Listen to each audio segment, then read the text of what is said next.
Hello दोस्तों, स्वागत है आप सभी का आपसे एक मैथ सॉल्यूशन के इस लेटेस्ट वीडियो में। आज के इस वीडियो में हम लोग पढ़ेंगे क्लास 12 फिजिक्स के फर्स्ट चैप्टर के सबसे महत्वपूर्ण टॉपिक गाउस के नियम की उपपत्ति। पिछले वीडियो में हम लोग पढ़ चुके हैं कि गाउस का नियम होता क्या है। गाउस के नियम की बात करें तो गाउस का नियम होता है निर्वात अथवा वायु में रखे किसी बंद पृष्ठ से संबद्ध वैद्युत फ्लक्स का जो मान होता है वो उस पृष्ठ से संबंधित जितने भी आवेश होते हैं उन सभी आवेशों का 1/ε0 गुना होता है। अर्थात हम लोग एक सूत्र पढ़े थे कि जो φE होता है ये होता है 1/ε0 इंटू सिग्मा क्यू। यहाँ पर अगर हम φE की बात करें तो ये है हमारा वैद्युत फ्लक्स और ये है निर्वात की वैद्युतशीलता और ये जो है ये क्या है जो आपका बंद पृष्ठ है उसमें संबंधित जितने भी आवेश हैं तो ये सभी आवेशों का योग है। हम लोग इस वीडियो में इसी सूत्र का क्या करेंगे, डेरिवेशन करेंगे। इसको हम लोग प्रूफ करेंगे कि ये चीज़ें आखिर होती कैसे हैं। तो आप हमारे साथ वीडियो को पूरा जरूर देखिए ताकि आपको ये टॉपिक अच्छे से समझ में आ सके, क्योंकि ये टॉपिक जो है कई बार एग्जाम में पूछा गया और पूछा जाएगा तो मिनिमम आपको 4 नंबर के क्वेश्चन में ये पूछा जाता है। तो चलिए शुरू करते हैं। इसके लिए हम क्या करते हैं, मान लेते हैं हमारे पास कोई एक गाउसीय पृष्ठ एक काल्पनिक पृष्ठ है, क्योंकि गाउस का नियम वही प्रकार करता है जहां पर कोई एक बंद पृष्ठ होता है। तो आपको ध्यान रखना है। तो हम क्या करते हैं, मान लेते हैं हमारे पास कोई एक पृष्ठ है।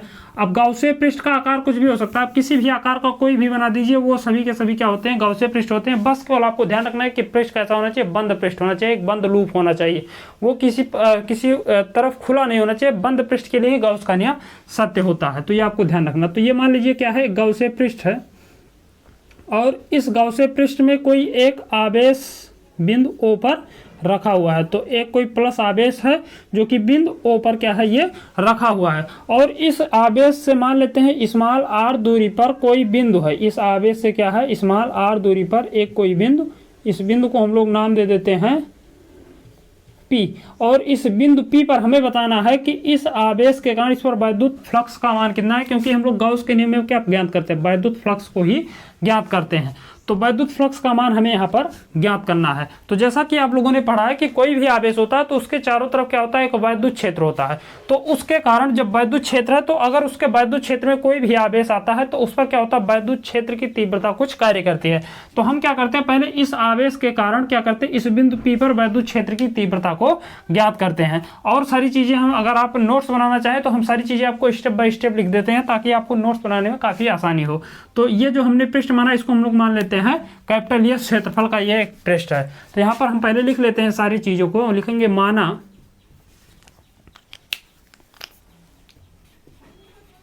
एक गाउसीय पृष्ठ कैपिटल यस है जिसके किसी बिंदु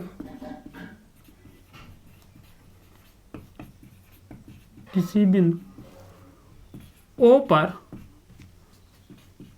एक आवेश प्लस Q रखा। इस बिंदु O पर क्या है, एक आवेश प्लस Q रखा है। आगे लिखेंगे जिससे तथा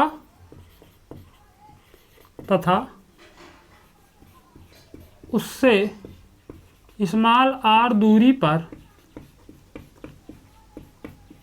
एक बिंदु P है। ये हमने मान लिया O से क्या है, स्मॉल r दूरी पर एक बिंदु P है जिस पर प्लस Q के कारण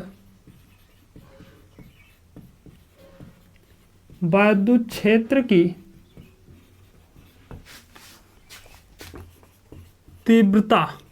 अब वैद्युत क्षेत्र की तीव्रता का सूत्र हम लोग पढ़े हैं, E = होता है 1/4πε इंटू Q/r²।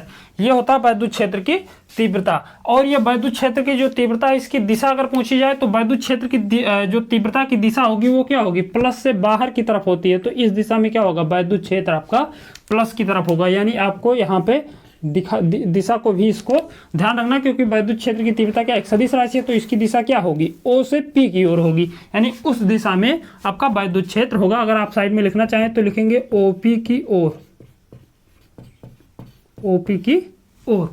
ये हो गया आपका वैद्युत क्षेत्र इस बिंदु P पर इस आवेश प्लस Q के कारण। ये सूत्र आप लोग इससे पहले वाले टॉपिक में हम लोग वैद्युत क्षेत्र की तीव्रता में पढ़ चुके हैं। अब यहाँ पे वैद्युत क्षेत्र तो हमें मालूम हो गया। अब हम क्या करेंगे, इस बिंदु, ये जो आपका बिंदु P है, इसके चारों ओर क्या करते हैं हम लोग, एक अल्प पृष्ठ मानते हैं, जिसको हम लोग कहते हैं गाउसे पृष्ठ। एक छोटा सा पृष्ठ मान लेते हैं और उसको हम इस प्रकार से दिखाते हैं ऐसे,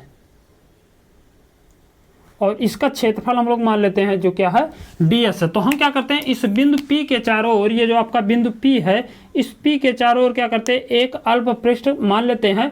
अब हम क्या करेंगे, इस बिंदु आवेश के कारण इस क्षेत्रफल से, जो कि आपका क्षेत्रफल क्या है ds है, तो इस ds क्षेत्रफल से गुजरने वाला वैद्युत फ्लक्स ज्ञात करेंगे कि इस क्षेत्रफल, इस छोटे से एरिया से कितना वैद्युत फ्लक्स गुजर रहा है। तो अगली लाइन में लिखेंगे, माना बिंदु P के चारों ओर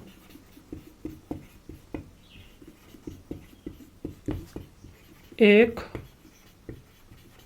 अल्प पृष्ठ ds है, जिससे गुजरने वाला वैद्युत फ्लक्स, जिससे गुजरने वाला वैद्युत फ्लक्स अर्थात phi E is equal to होगा आपका E into ds cos theta. ये सूत्र भी आप लोग पढ़ चुके हैं कि किसी भी पृष्ठ से गुजरने वाला जो वैद्युत फ्लक्स होता है, तो वहां पर हम लोग फाई पढ़े हैं कि फाई होता है E into ds cos theta. E क्या है, तो E होता है आपका वैद्युत क्षेत्र, ds क्या है, तो ds होता है वो पृष्ठ, वो छोटा काल्पनिक गाउसे पृष्ठ, उसका क्षेत्रफल। यहाँ पे हमने इसका क्षेत्रफल लिया, और ये जो थीटा है, ये थीटा होता है, ये जो आपका ds होता है, यानी जो इसका क्षेत्रफल सदिश होता है, और ये जो वैद्युत क्षेत्र होता है, इसके बीच का कोण। तो यहाँ पर ये जो आपका छोटा सा ये गाउसे पृष्ठ, आपने ये ds क्षेत्रफल को माना है, इसका क्षेत्रफल सदिश आप खींचेंगे तो इसका क्षेत्रफल सदिश, जैसा कि अगर आप कोई गोलीय पृष्ठ लेते हैं तो उस पर कोई बिंदु आप छोटा सा उसका क्षेत्रफल मानते हैं। जैसे यहाँ पे हम क्या करते हैं, एक छोटा सा क्षेत्रफल मान लेते हैं, तो यहाँ पर जो इसका क्षेत्रफल सदिश होगा, तो उसका क्षेत्रफल सदिश ज्ञात करने के लिए क्या करेंगे, आप उसके क्षेत्रफल से लंबवत एक लाइन खींच देंगे, तो वो उसका क्षेत्रफल सदिश होता है। जैसे कि यहाँ पर इसके लंबवत अगर हम एक लाइन खींचे, तो ये जो हो, ये क्या है, इसका क्षेत्रफल सदिश है, ये इसकी क्षेत्रफल की दिशा को बताता है। और ये जो एंगल है, यही क्या है, E और ds के बीच का कोण है। तो ये हो गया आपका phi E is equal to E into ds cos theta. इसको आप बनाएंगे समीकरण नंबर 1 और इसको आप बनाएंगे समीकरण नंबर 2। उसके बाद आप क्या करेंगे, समीकरण नंबर 1 से ई का मान ला करके समीकरण नंबर 2 में रखेंगे। तो अगली लाइन से लिखते हैं, समीकरण नंबर 1 से या 1 का मान 2 में रखने पर, 2 में रखने पर, अब इसमें अगर हम लाकर मान रखते हैं तो यहां से हो जाएगा आपका phi E is equal to, यहां से देखिए तो ई के स्थान पे आप इस ई के स्थान पे ये पूरा मान रखेंगे तो हो जाएगा 1/4 pi epsilon into Q upon R square, ये पूरा मान इंटू आपका है ds इंटू है आपका कॉस थीटा। यहाँ पर देखिए तो q अपान 4 पाई, ये क्या है, एप्सिलॉन नॉट, ये जो है ये क्या है, कांस्टेंट मान है, तो इसको क्या करते हैं हम लोग बाहर कर लेते हैं। तो आप इसको ऐसे भी लिख सकते हैं कि phi E is equal to Q upon 4 pi epsilon into ds और इंटू आपका है cos theta upon R square. Q upon 4 pi epsilon, Q upon 4 pi epsilon हमने बाहर किया, बचा क्या, ds cos theta upon R square. तो ds cos theta upon R square को हमने छोड़ दिया। अब ये ds कॉस थीटा जो बटे आर स्क्वायर है, ये हम लोग जानते हैं एक सूत्र होता है जिसको हम लोग कहते हैं कोणीय, जिसको हम लोग कहते हैं घन कोण। तो ये घन कोण का क्या है, फार्मूला है। तो यहाँ पर ये जो ds cos theta upon R square है, ये मान होगा आपके किसके बराबर, डी ओमेगा के। यहाँ पर जो ये ओमेगा है, ये क्या है, घन कोण है। और घन कोण क्या होता है, इसको हम आपको थोड़ा सा एक्सप्लेन कर देते हैं। घन कोण जैसे ये आपका गाउसे पृष्ठ है, ये तो इस गाउसे पृष्ठ के कारण इस बिंदु O पर क्या है, एक पूरा एक गोलीय कोण होता है इस प्रकार से, इसी को हम लोग कहते हैं घन कोण। जैसे कि इसको अगर हम समझें तो इसको कैसे समझेंगे, जैसे ये मान लीजिए एक कोई पृष्ठ है, अब हमें बताना है कि घन कोण होता क्या। तो घन कोण जैसे कि आप खींच सकते हैं एक कोई इस प्रकार से, ये क्या है, एक कुल्फी, जैसे आप लोगों ने देखा होगा कुल्फी का जो रैपर होता है, कुछ इस प्रकार से होता है। तो यहाँ पर इसके ये बिंदु आपका O मान लीजिए और ये आपका बिंदु P मान लीजिए। तो इस पूरे पृष्ठ के कारण ये जो आपका हमने छोटा सा एक पृष्ठ माना, गोलीय पृष्ठ, जो कि आपको देखने में क्या होगा, एक वृत्त के समान दिखेगा, जैसा कि आपको इस चित्र में दिख रहा है। तो इसके कारण इस बिंदु O पर क्या है, चारों तरफ एक क्या होता है, कोण बनता है। उसी कोण को हम लोग कहते हैं घन कोण।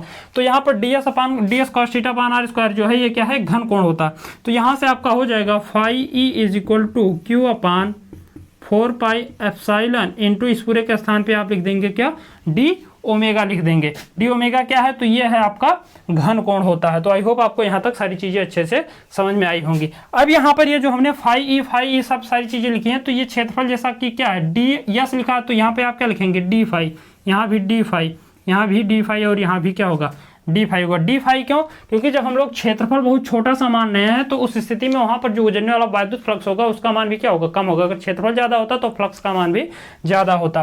तो अब हमने तो एक छोटा सा पृष्ठ माना है। अब हम क्या करेंगे, इस छोटे पृष्ठ से गुजरने वाला जो वैद्युत फ्लक्स है वो Q upon 4 pi epsilon not into D omega. लेकिन हमें बताना क्या, हमें बताना इस पूरे पृष्ठ से गुजरने वाला वैद्युत फ्लक्स। तो पूरे पृष्ठ से गुजरने वाले वैद्युत फ्लक्स का मान ज्ञात करने के लिए हम क्या करेंगे, ये जो आपका समीकरण इसको हम बनाते हैं 3। तो समीकरण नंबर 3 का हम क्या करेंगे, समाकलन करेंगे, तब हमें इस पूरे पृष्ठ का जो है वैद्युत फ्लक्स पता चलेगा। तो यहां पर अगली लाइन से लिखेंगे समीकरण नंबर 3 का समाकलन करने पर,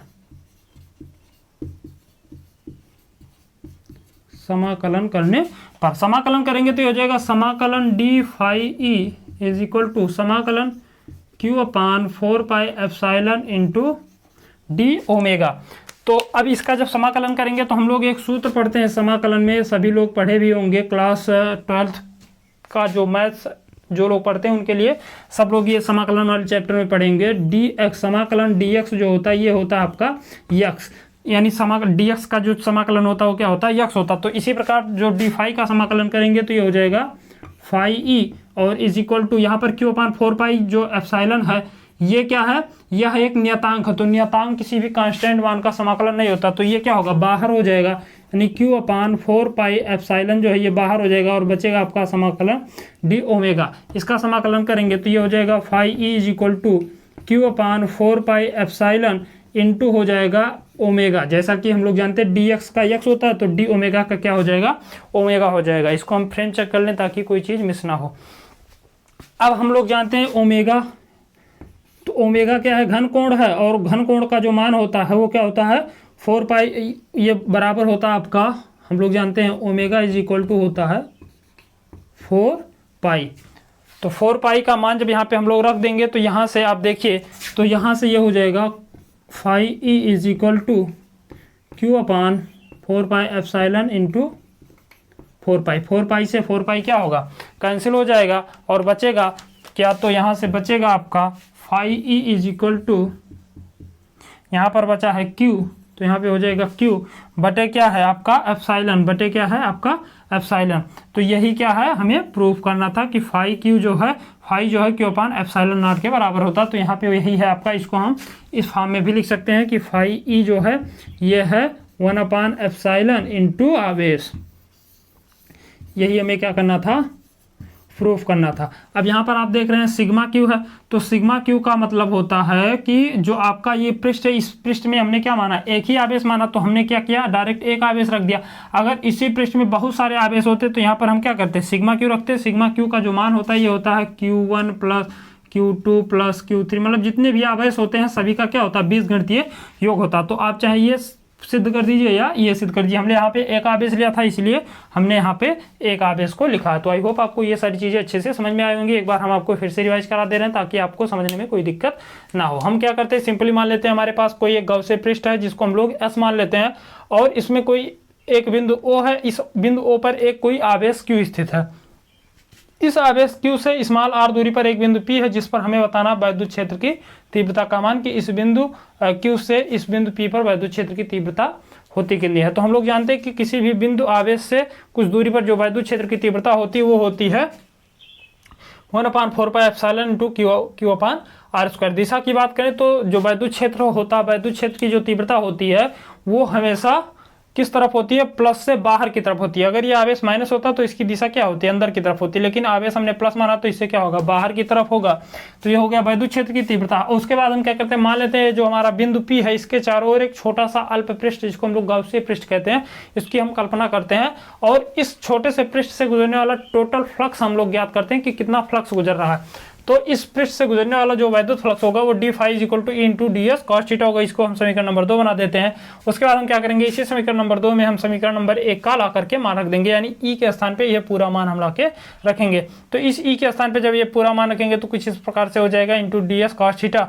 और यहाँ पे हम जब इसको थोड़ा सा Q/4πε ये क्या है, कांस्टेंट मान है, इधर बचेगा D S cos theta upon R square. तो हम लोग जानते हैं कि D S cos theta upon R square जो होता है ये घन कोण का सूत्र होता है। घन कोण जो डी ओमेगा होता है ये होता है D S cos theta upon R square के बराबर। तो इस पूरे के स्थान पे हम क्या लिख सकते हैं, डी ओमेगा डायरेक्टली लिख सकते हैं। उसके बाद ये तो हमें मिला वैद्युत फ्लक्स किस पे, इस छोटे से पृष्ठ पर। हमें बताना क्या है, ये पूरा हम संपूर्ण पृष्ठ यस माने तो इस संपूर्ण पृष्ठ पर हमें बताना था वैद्युत फ्लक्स का मान। तो संपूर्ण पृष्ठ पर वैद्युत फ्लक्स का मान ज्ञात करने के लिए सिंपल सा एक तरीका होता है, आप क्या करिए उस समीकरण का समाकलन कर दीजिए। तो समाकलन जब करेंगे तो यहाँ से डी फाई का फाई हो जाएगा, Q/4πε एक कांस्टेंट होता है तो कांस्टेंट मान का कोई भी समाकलन नहीं होता है। यहाँ बचेगा डी ओमेगा, डी ओमेगा का जब समाकलन करेंगे तो जैसा कि हम लोग जानते हैं कि डी एक्स का एक्स होता है तो डी ओमेगा का क्या होगा, ओमेगा हो जाएगा। और ओमेगा का जो मान होता है वो 4π के बराबर, तो यहाँ से 4π रख देंगे तो 4π से 4π क्या होगा, कैंसिल हो जाएगा। तो यहाँ से आपको फाई ई का जो मान है वो Q/ε0 के बराबर मिल जाएगा। और यही होता है आपका गाउस का प्रमेय या गाउस का नियम। तो आई होप आपको पूरा वीडियो अच्छे से समझ में आएगा। यदि वीडियो अच्छा लगा हो तो चैनल को सब्सक्राइब कीजिए और वीडियो को लाइक भी कीजिए, क्योंकि इसमें आपको कोई भी खर्च नहीं आता है। मिलते हैं अगले वीडियो में, तब तक के लिए जय हिंद।